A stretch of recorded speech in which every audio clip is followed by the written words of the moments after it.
Welcome, everyone, to the Citispace. We're so happy that you can join us for one of the LA Art Show Gallerist Talks presented by Citi here in the Citispace on the LA Art Show floor. We're thrilled to have Beatriz Esguerra from Beatriz Esguerra Art from Colombia, Bogota, Colombia, with us here on the stage. And she's going to share with us about some of her wonderful artists. We have work by some of them here in this space. We're glad to see a large collection of people here. Thank you, everyone, for coming again. So Beatriz is passionate about her country of origin, Colombia, and the artists that she works with who happen to all be Colombian. Colombian in origin, but perhaps living in other parts of the world. So very excited about that. We have many of the artworks in the space, as my colleague Mary Linda has said. We have the work of Pablo Arazola. You're seeing an example there on the screen. There are a few pieces of his on the back wall there, and also over there, paper pieces. Oh, sorry, this is Teresa Correa. Behind you, right over there. Mm-hmm. Then we have Max Steven Grossman, you see here on the wall to the left. Pedro Ruiz, a couple of gorgeous two small pieces of his on the end cap as you're coming into the space from the other side. Armando Castro Uribe. Also on the outside wall over there. And a very exciting artist also by the name of Mario Arroyave. Yes, and that piece is on the end wall over there as well. We will be speaking more about each of the artists, but we wanted you to have a chance to see the works in the space as well. Yeah. Okay. Great. So, Beatriz, why only Colombian artists? Well, first I want to thank you for having me. And I want to say hello to everyone. Thank you for coming and listening. Why Colombian artists? I am from Colombia. I live there. And I believe in my country. We are a country of creativity, of resilience, of rich historical background, rich geographical elements. So all these things combined make for wonderful stories. And we have artists that tell fantastic stories. Not only do they tell fantastic stories, they have amazing skill, and they are poetic. So I love that. I believe in that. And that is why I promote them, and I promote them with such passion and enthusiasm. Yes, and that is evident when you speak about your artist's work, that passion and that commitment to their work. So there are many themes that are central, we found, to the reality of existing in the 21st century. A lot of them having to do with, socio-political themes and context. And a lot of the work that we saw, that your artists have done, relate in some way. They're saying something about the state of human affairs in the world, or the state of the planet, or talk a little bit about, if you could, what some of your artists are thinking about or saying through their work in regards to some of these themes. Okay, well, now that we have Max Steven Grossman in the background, he is the artist of the Antarctica landscape right here. So he is addressing global warming, for example. And in his work, he's a photographer, a constructed photography right here. He made it. It's not real, but it looks real. And it's addressing, of course, global warming. The green will take over the ice, but he also addresses the fact that maybe in so many thousands of years, the ice will again take over the green. We, in our lifetime, will never see that because things happen so slowly, but he is talking about a cycle that is evident always in our world. And right now we're going through global warming, but maybe in the future it'll return to the ice age. Who knows? Well, it's wonderful. I love how meticulously and beautifully he does the digital layering. He is also addressing, always in his works, because he has different series, he does these constructed libraries as well. They're called bookscapes. But they all address the issue of extinction. Books are going extinct, the ice is going extinct. So that is a central theme for Max Steven Grossman in his work. Thank you. That's Max Steven Grossman. Yes. And is he living in Colombia? No, he lives in the United States. Ah, Yes, where does. is he in the United He's in Florida. Oh, okay. Oh, in Yes. Florida. Yes. Very good. Yep. Very good. Wonderful. And our next artist, Armando Castro Uribe. Share with us what he's thinking about the environment. Right. So he also addresses recycling. So contamination, recycling, pollution. He uses always recycled materials that have defects, of course, to do his meticulous, beautiful, skillful drawings. He uses the defects on the materials to incorporate them in his compositions. And he also has a way of composing mostly aerial compositions, like the image we saw before, if we can go back one, to call to attention, because these are tiny little works sometimes and tiny little figures. But when you see those aerial compositions, you kind of zoom in and you pay attention, not only to the recycling issue, but also to humanity's daily life. Yes, he's a master draftsman, right? yes. And is most of his work then small scale? Yes, most of it is small scale. I mean, it's mostly atmospheric. So he could have a very big cardboard or MDF, but very small composition. I mean, it's a great, he manages empty space very well. Yes, beautifully. Yes. In this image here, what are we seeing? This is particle board, MDF. Okay, but if you could go back one, And please. the other one is the cardboard, the one back we just saw, the Right. beach scene. Is this a broom? What is at the top of the... The top is See, right. it's a dog. Oh, it's a dog. I'm so sorry on the screen. Maybe I need my glasses. It's a dog. My apologies. Okay, So I mean, that changes this is just a normal scene, everyday scene from the street, whatever, and he just brings it to attention with these beautiful renderings. Very good. Sorry about that. That's Thought okay. it was a broom or something. And a tree. Okay.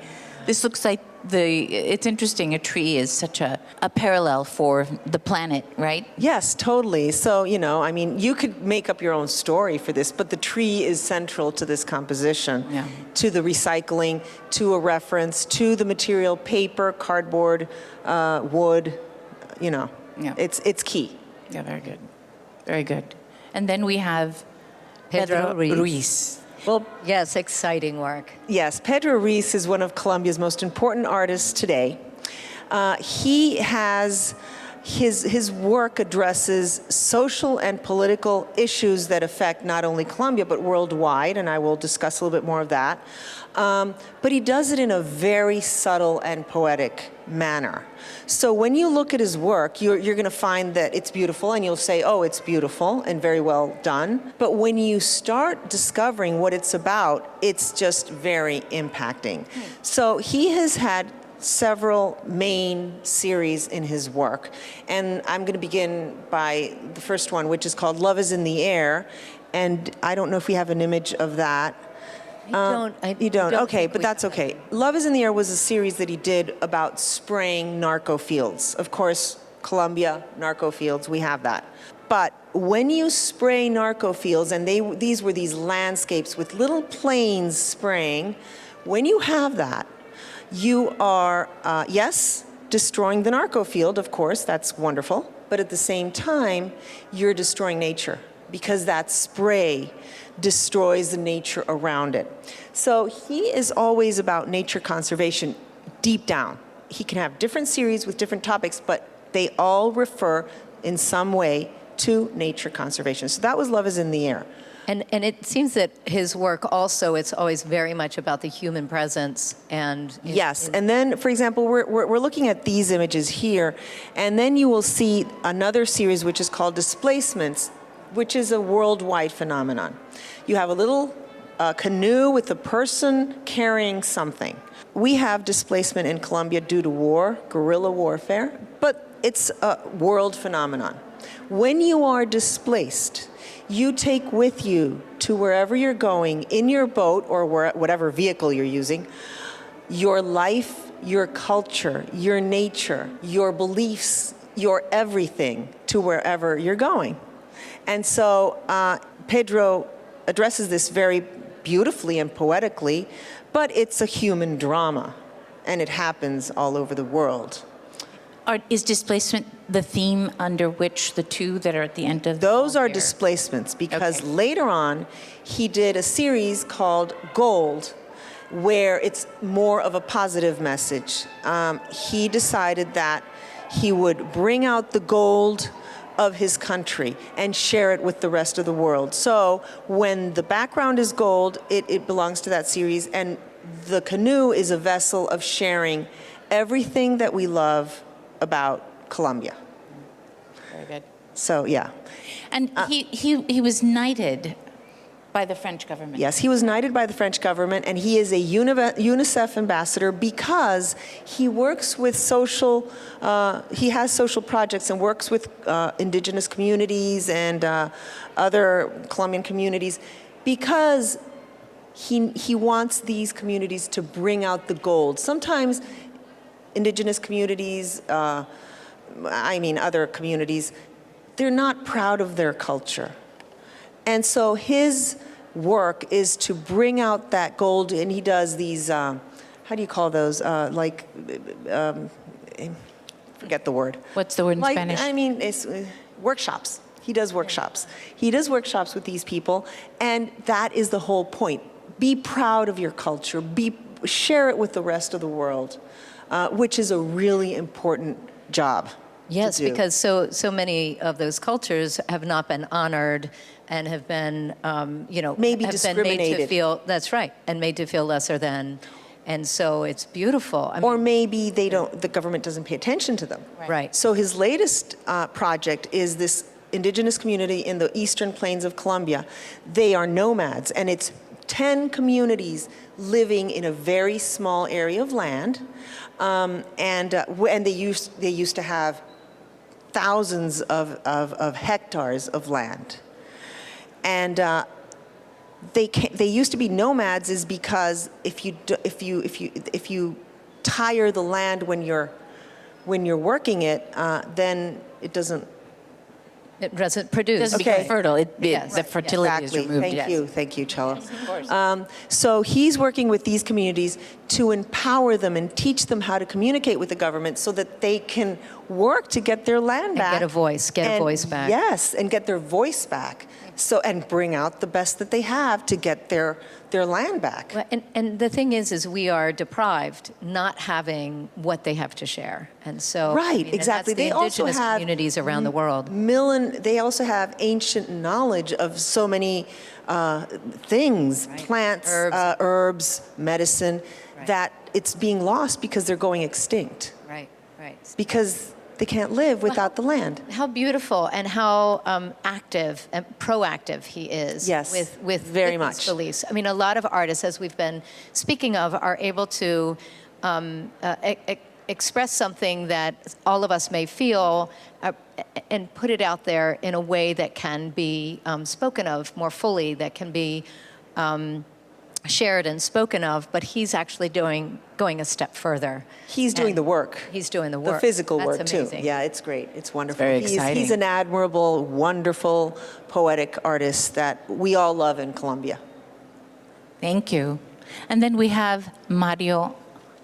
And who is this gentleman here? This is Pablo. Pablo? That's Pablo. Rasola. Okay, sorry. He's got an interesting topic, and you'll see him right over there to the right. He talks about our limited world. We live because our brains limit us, really. We live in a limited world by our brains. We limit ourselves. And the only way we can escape this limit is by altering our reality, altering our landscape, changing the things that we do one way and doing it another way. He uses children, these are generic children, they don't exist, to express this. And these children are living in a limited world, and they're limited by the frame and the paper. They are conscious that they are drawn there, and they are trapped in that frame.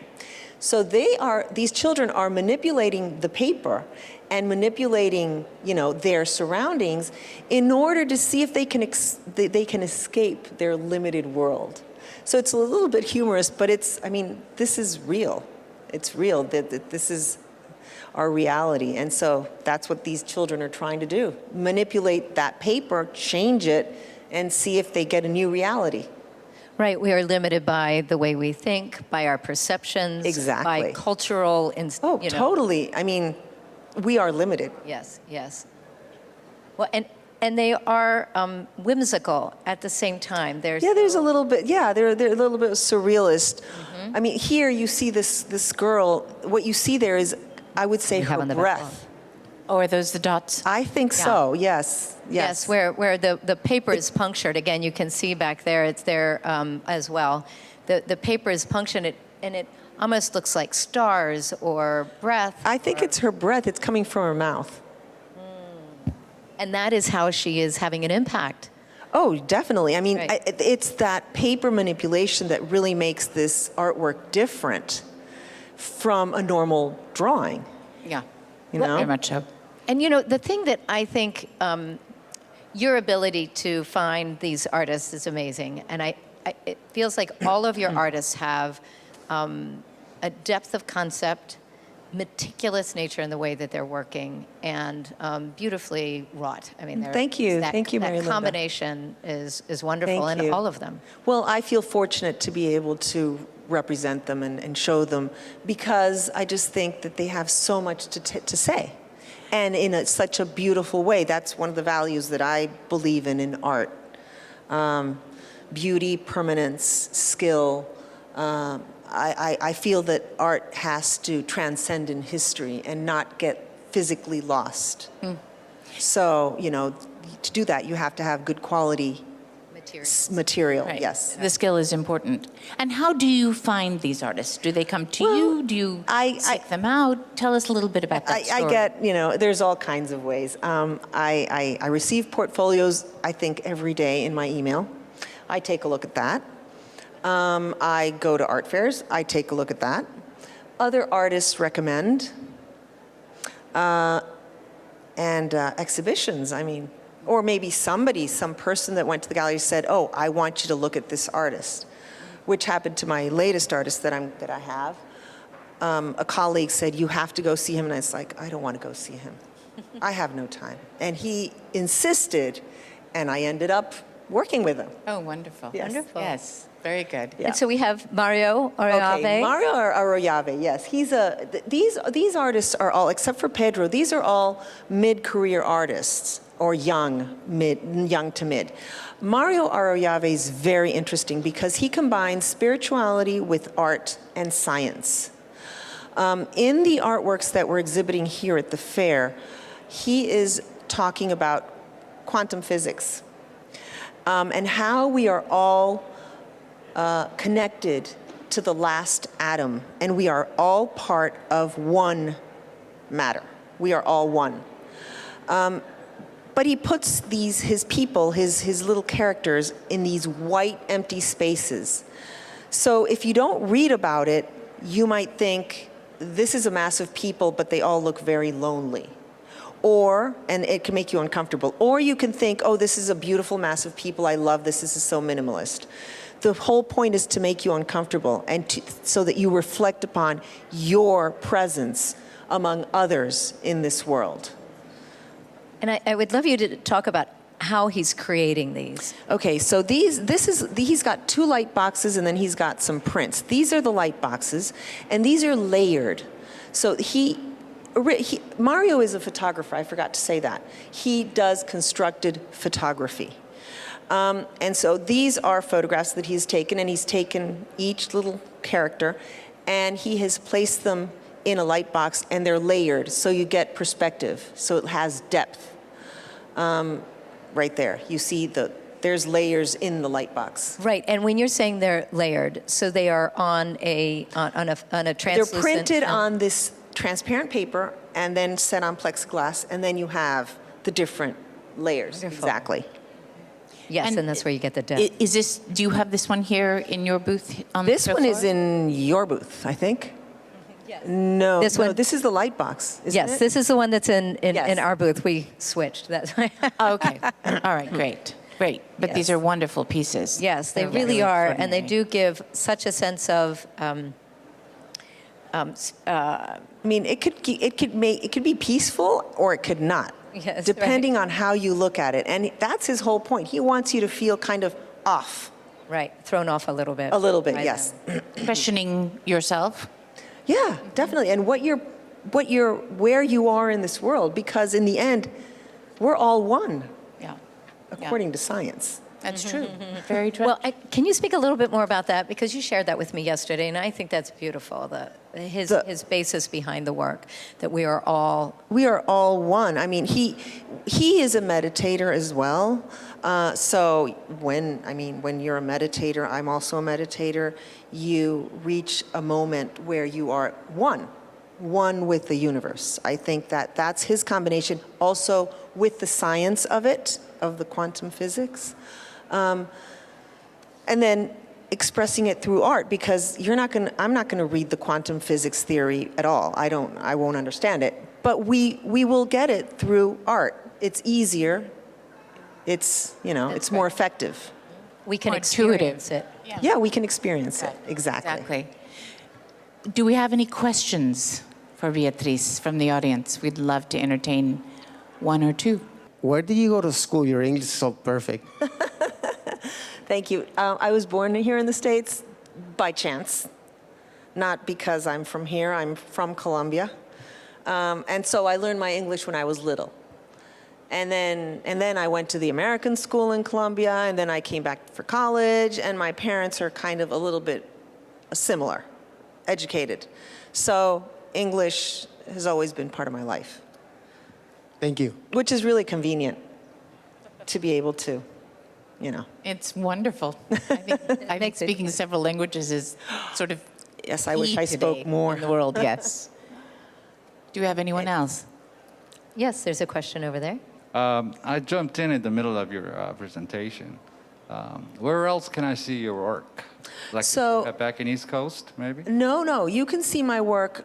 Well, first you can see the work over at the booth, my booth right there. It's the gray one at the corner, number one. And number two, you can see all of my work on my webpage. And I can give you a card at the booth. And then she is in Bogota, Colombia. And the name of the gallery is the Beatriz Esguerra Art. Art. BEA. That explains. Yes. Thank and so you. it's literally, as you exit the door, you'll see the gray booth. It's that one. She does have a wonderful representation of artists, doesn't she? Thank you. Yeah.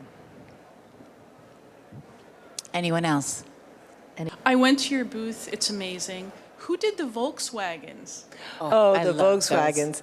Okay, he's a love those. Cuban Colombian artist. And you know how Cubans always displace? They're always leaving, looking for a better country, a better future, a better place to live, right? Looking for opportunity. So he did a series of Volkswagens, which are old cars like you would find in Cuba. And those Volkswagens were originally, there were like 40, and they were all exhibited in one line because they're all leaving. And they're all leaving, and they're taking with them the smells and tastes of his home country, because when you leave, like Pedro Reese, when you are displaced, you take with you your life, your smells, your tastes, your culture, your everything with you in the vessel to wherever you're going. So yes, you know who we didn't discuss? Teresa. Oh my goodness. Oh, let's go Yeah. back to Teresa. Yes. Yes, thank so you so there is much. there is Yes. an artwork over there. It's all drawing and it's cut out, and her name is Teresa Correa.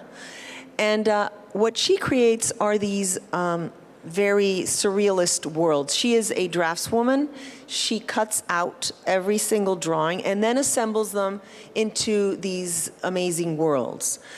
The work that we have exhibited here is really interesting because, not the one on the screen, but the one back there, this one, because she went in 2020 to do a residency in Japan. She's done it several times, and this has a very oriental touch to it. So comes COVID, and she's trapped in Japan. Trapped, with no get out. money. Okay, Wow. what does she do? Yeah. So she had to, during this whole time, which was a year and a half, she had to learn how to live in Japan with no money, and she had to face her fears. In Japan, you have these characters called yokai, And the yokai live in houses, and they will do little mischievous things. So she had to face her own yokai, her own monsters, in order to be able to survive this situation. This artwork is this girl facing this monster who's in the house. It's beautifully done, but that's what she's doing. And in the end, it was the best experience of her life. Often that's the case, the real challenging Yes, things. it was the challenge. She became famous in the town. She went to live in a town because, of course, the big city was too expensive. And she became famous because she would exchange drawings for rent or for food. Oh, fantastic. And the mayor took notice, and they got an article in the paper. And she also ended up painting the community center of that town. No, she and her friend, which is also an artist, they became famous in the town. It's a great Wonderful experience. Story. Talk a little bit about this one. This is a that's very on the screen now. whimsical, this is one of her world surreals. It's called Fiction in Green Bathroom. It's a bathroom, but it's her version of a bathroom. So you have all these strange characters and monsters, and you have a cow, a headless cow. Is it headless? Yes. And you have this bather with a shell on top. I mean, you can spend time there looking at her worlds because they are fascinating with all the detail and all the surrealist things that she puts in them. They're wonderful. The little diver up on the top corner. Yes. It's ready to dive into the. And there's a lot of humor, of course, in them. Yeah, well, they're, again, beautifully done. Thank you. So unique. Was this also done in Japan? No, this was done before. All the Japanese series that she did always has a figure and a monster. But the monster is beautiful. I mean, the monster could be anything, and it's her creation of a monster. And these are the little fiends or gremlins the little yokai. But I mean, she running faced around. her monsters. Wow. And she makes these monsters with flowers, and I mean, it could be anything. It could be a dragon with the head of a cow. I don't know. Very interesting. And she's also in Colombia now. She's also in Colombia. Is she living in Bogota? She lives in Bogota, and she works permanently. And all these artists also are wonderful people, and I love them all. Great. Because they are just smart, good, talented, wonderful artists. Yes. How exciting. You Wonderful. know, and one of the things is we've have spoken about the voice of the artist, that how artists are able to share in a way that we can sometimes access things we may not otherwise. But also, as a gallerist, you also have a voice. And clearly, with the way that you are working with the Colombian artists and bringing them to art fairs around the world, how do you tell us a little bit about how you see your place, what you're able to do, the difference you're able to make? Well, the difference I look to make, and I think the difference that all the Colombian galleries do, we're all ambassadors to our country, is to bring Colombia, to bring the good face of Colombia to the world. I mean, we've had complicated times with not such a good face. But Colombia is more the good than not the good. And art is one of those wonderful things that we have to show the world. Like Pedro, let's take in our vessel the gold of this country. And one of those things is art. Yes. It's wonderful. And the art scene before in Colombia was very much underground, was it not? It wasn't as active as it is today. It's fascinating. Unfortunately, COVID hit, and we've been like the rest of the world. But there is so much going on, and so much creativity, and so many voices speaking of so many things that happen in that country, that when you go, we have an art fair called Artbo. It's done in October in Bogota. When you go to Artbo, and there are other fairs at the same time, it's just fascinating to see the so many expressions and so many ways to bring out the different ideas, that it's just, you're all invited to come. Please come. Look it up And on when the is it? internet. When is our It's in October, usually. Plenty of time to make that plan. Yes, Right. yes. It's how wonderful. exciting. And then the people. Colombian people are wonderful. They are so nice. They are so welcoming and warm that you'll love them. Very good. Do we have any other questions for Beatriz? Well, please go and take a look at her booth afterwards to get a deeper dive into the works that she's sharing, and enjoy the rest of the fair. Thank you, Mary Linda, Thank you. Consuelo, everybody. Beatriz. Thank you for listening. Thank you for watching this wonderful show that Mary Linda and Consuelo have put together with Citi. Thank you so for much. joining us. Thank Thank you. you. Thank you. It's been a Thanks, pleasure. everyone.